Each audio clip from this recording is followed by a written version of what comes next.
মেয়েরা যখন বয়ফ্রেন্ডের সঙ্গে ফুচকা খেতে যায়। এ কি কাকু, তুমি এত বড় বড় ফুচকা দিচ্ছ কেন আমাকে? এই ফুচকাটা খাওয়ার জন্য তো আমার এত বড় হাওয়া হবে না। দেখেছো বাবু, তুমি কিছু বলো, আমি কিন্তু পরের দিন থেকে এই দোকানে কোনোদিনও ফুচকা খেতে আসবো না। কত বড় বড় ফুচকা দিচ্ছে বলো, দূর ছোট ছোট ফুচকা দাও।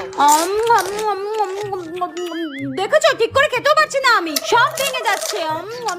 আর যখন একা ফুচকা খেতে যায়। কাকু, বেশ ঝাল ঝাল করে ফুচকা মাখো তো, আর আমাকে কিন্তু বেশ বড় বড় ফুচকা দেবে, ঠিক আছে? হ্যাঁ, আপনি আগের দিন বলছিলেন না বড় ফুচকা খেতে পারেন না।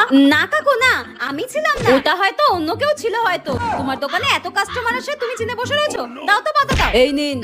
দাও।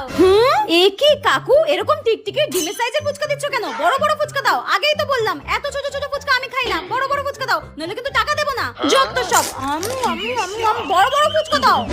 ইস, কেমন ফাটকা ফুটকা লিকলিকা ফুচকা দিচ্ছে, সব জল বেরিয়ে যাচ্ছে। দুই ভালো লাগে না। তোমার